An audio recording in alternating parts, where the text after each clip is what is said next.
इस पंचवर्षीय के लिए विजन स्पष्ट है। एनडीए सरकार का 225 से अधिक सीट लेकर एनडीए वापसी करेगी और 1 करोड़ से अधिक लोगों को हम लोग 5 वर्षों के अंदर 25 से लेकर 30 तक में रोजगार देने वाला है।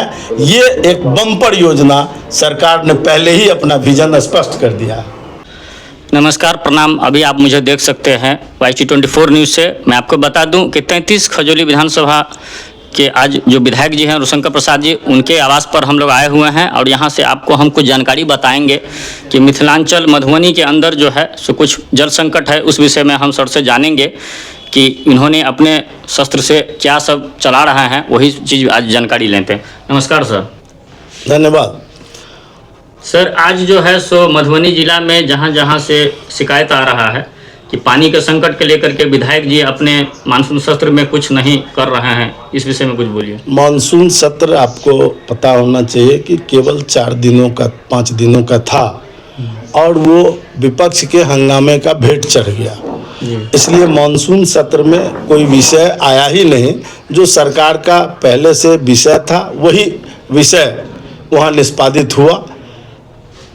लेकिन हम लोगों ने जो जल संकट है उसको लेकर माननीय मुख्यमंत्री से, माननीय उप मुख्यमंत्री से, पीएचडी मंत्री से और यहाँ के जिला पदाधिकारी से, पीएचडी विभाग के कार्यपालक अभियंता से, सब लोगों से लगातार संपर्क में है और उसके लिए सरकार लगातार प्रयास कर रही है इस मधुबनी जिले में इस जल संकट से तात्कालिक निजात दिलाने के लिए।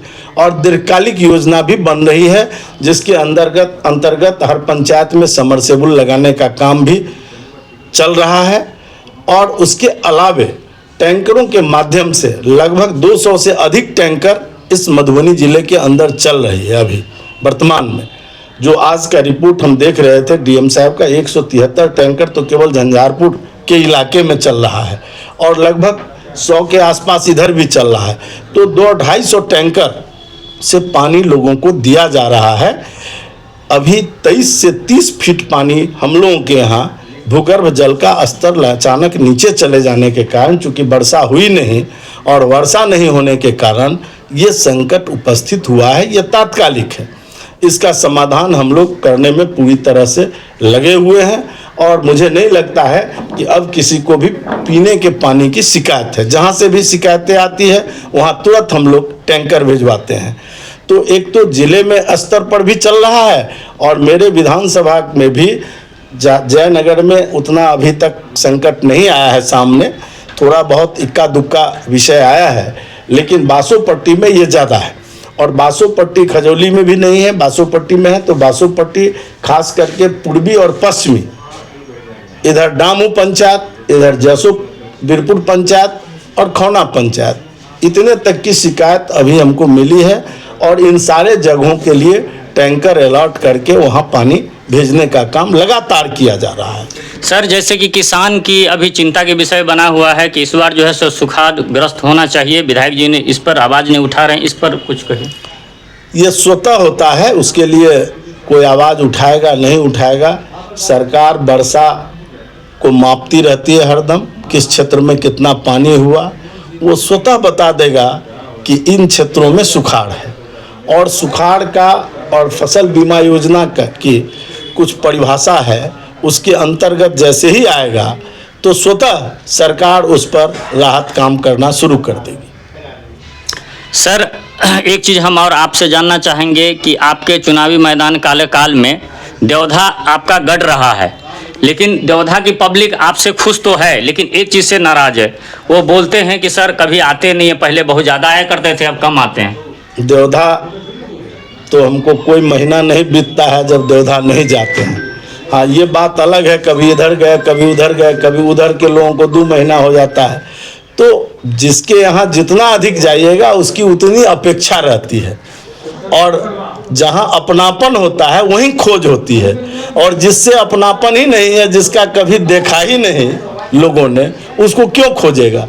मेरी खोज इसलिए अधिक होती है कि हम अधिक क्षेत्र में रहते हैं, तो स्वाभाविक है कि लोगों की अपेक्षा भी अधिक हमसे रहती है और मेरी अपेक्षा भी लोगों से उतनी ही रहती है मिलने का। सर, कुछ जनता लोग बोलते हैं कि कटैया पंचायत में विधायक जी ने खूब काम किया है, लेकिन देवधा की अगर पंचायत की बात किया जाए तो ब्रह्म स्थान, हिंदू की शमशान घाट की बात हो तो सर कुछ अभी तक कोई काम नहीं हुआ है। आपको मालूम है कि सरकार की योजना से ब्रह्मस्थान या कोई भी धार्मिक स्थल जो 60 साल कम से कम पुराना और ट्रस्ट का नहीं है, उसमें कोई काम सरकार नहीं करती है। उसको ग्राम पंचायत अपने स्तर से इधर उधर घुमा के काम कर ले रहा है, और कटैया पंचायत का मुखिया सक्षम है, तत्पर है, उन्होंने काम किया है, तो उनका सहयोग भी हमने किया है। आपके भी मुखिया शंभू जी शुरू में ही 1 करोड़ से अधिक की राशि लगाकर उन्होंने तालाब के चारों तरफ घाट निर्माण का काम किया, कैसे नहीं किया। लेकिन अब हो सकता है कि कितना भी काम करेगा तो विकास ऐसी चीज़ है जो सतत प्रक्रिया है विकास, और वो कभी पूरा नहीं होता है, वो बचा रह ही जाता है। देवधा उत्तरी में तो सर कुछ हुआ है, लेकिन देवधा अगर मध्य की बात करें तो नया रोड का निर्माण हो चाहे किसी भी सरकारी स्थल का निर्माण हो, कोई कार्य दिखाई नहीं अभी तक। देवधा में जितनी सड़कें बनी हुई है मेरे अनुशंसा पर बनी थी, और देवधा के लोगों का सपना था कि रिंग रोड हो, तो हमने रिंग रोड भी बनवा दिया। अब उस सब का 5 बरस से ज़्यादा मेंटेनेंस का हो गया है, और दोबारा उस पर काम होना है। उसका टेंडर भी हो गया है, संवेदक भी है। संवेदक के पास चूंकि 20 से अधिक सड़क है, ग्लोबल टेंडरिंग हुआ है इस बार, किसी के पास 20, किसी के पास 24 सड़क है, तो वो एक तरफ से काम करते आ रहा है। जैसे कोरहिया के 5 सड़क का काम पूरा हो गया, 13 सड़क उधरे है, दो ही पंचायत मिला के, और अब वो उधर से आने के बाद उसको हमने बताया था उस दिन कि देवधा को प्राथमिकता में लेकर पहले आप देवधा का काम कीजिए, चूँकि वहाँ मैनुअल लेबर लगेगा। देवधा में हर जगह जो गली टाइप का सड़क है उसमें गाड़ी नहीं पहुंच सकती है, उसका ट्रक नहीं पहुंच सकता है, तो मैनुअल वर्क ज़्यादा है, इसलिए उसको थोड़ा जैसे ही मैनुअल वाला लेबर खाली होगा देवधा का भी काम पूरा हो जाएगा। सर एक चीज़ और है कि देवधा के जितने नवयुवक हैं, जो छोटे छोटे बालक हैं क्रिकेट खेलने वाले, वो बोलते हैं कि विधायक जी से सर एक बार आप प्रस्ताव रखिएगा कि जैसे मधुबनी में तो बनिए रहा है, लेकिन अपना मिथिलांचल जयनगर क्षेत्र में या देवधा क्षेत्र। चलिए बने रहिएगा आप हमारे साथ। YC24 के लिए बहुत बहुत धन्यवाद। नमस्कार, प्रणाम।